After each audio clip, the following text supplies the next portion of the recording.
There are tons of fireworks shows coming up all over the country this week in celebration of the 4th of July, but have you ever wondered how those shows happen? Well, our friend Ezra Speaking got a crash course from Paul Smith, who's the president of the Pyrotechnics Guild International. And Ezra, you brought Paul with you today, right? Yes. So Paul, can you introduce yourself? Yes, I'm Paul Smith, and the Pyrotechnics Guild is a hobbyist group of people that like to make fireworks and then compete with each other to see who makes the best one. We have an annual convention each year, and that's where we do that competition. Okay. Now, I have some questions for you. Okay. What is the funnest part about shooting fireworks? I think the funnest part is when you see that thunderstorm coming like we've been dealing with the past few weeks, and you actually get the fireworks to shoot that night because it quits raining and you hear the crowd's enjoyment at the end. That just happened to us the other night. We were out at the lake for my in-laws fireworks show, and it was very close. We didn't know if we were going to get it in, but they got it done, and everyone was very happy about that because you don't want to have to deal with, you know. Paul, while he's writing these answers down, how long have you been doing this? When did you get started? About 30 years. Okay. And what was that first thing where you were like, hey, I really like this? Well, I went to a training session by a company that used to be here in the Indianapolis area and no longer exists, and they trained people, and I went to that training session. I launched my first shell, and when I felt the energy of that lift coming out of there and saw what was going on there, my background is chemistry, so I understand what's going on in function. Now I see it performance. That hooked me. You got another question? Yes. How do fireworks work? Well, basically, a fireworks shell has a lift charge in the bottom, which is what the black powders are down here. It has a fuse that sends the fire down to that. When that burns, it creates a whole bunch of gas. Black powder produces a lot of gas. That gas then throws the shell out of a tube and projects it up into the air.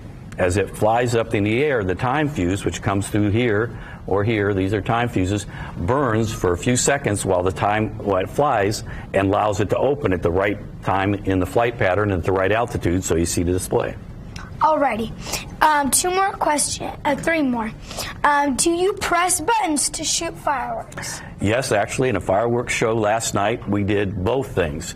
The fuse here can be lit with an open flame. So we actually were using flares to light the open flame there. We had others that had electric igniters into the other shells, and so I had a manual device I could carry around. And while one guy was using a flare and lighting there, I could punch a button and shoot some others off another way to add to the whole choreographing of the show. Okay. And what is pyrotechnics? A pyrotechnist is someone who works with pyrotechnics, and that could be someone who makes these, it could be someone who launches them. It's all that area that deals with fireworks.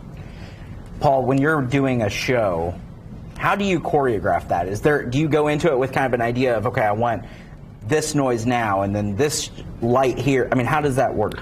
Yeah, there's a whole variety of ways you can do it. If you're using a computer, you can completely create the whole thing, and we have software now that we can actually shoot that show, and a video representation of what we created is presented. And so then you see, oh, I put that too close to that. I'm going to space that out time-wise, adjust it, so forth.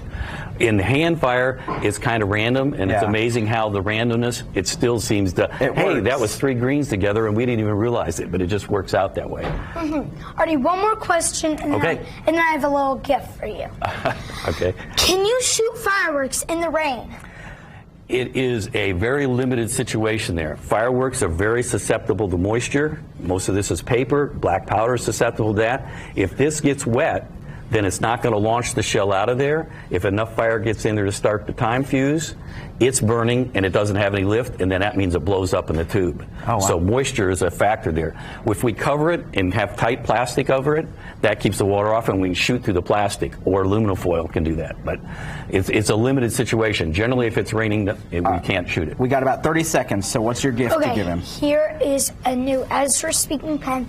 We just got these today. Thank you very much, Ezra. Thanks for having me here today. Ezra, thanks for bringing Paul. Paul, great job. Thank you so much for coming on and sharing with us how that all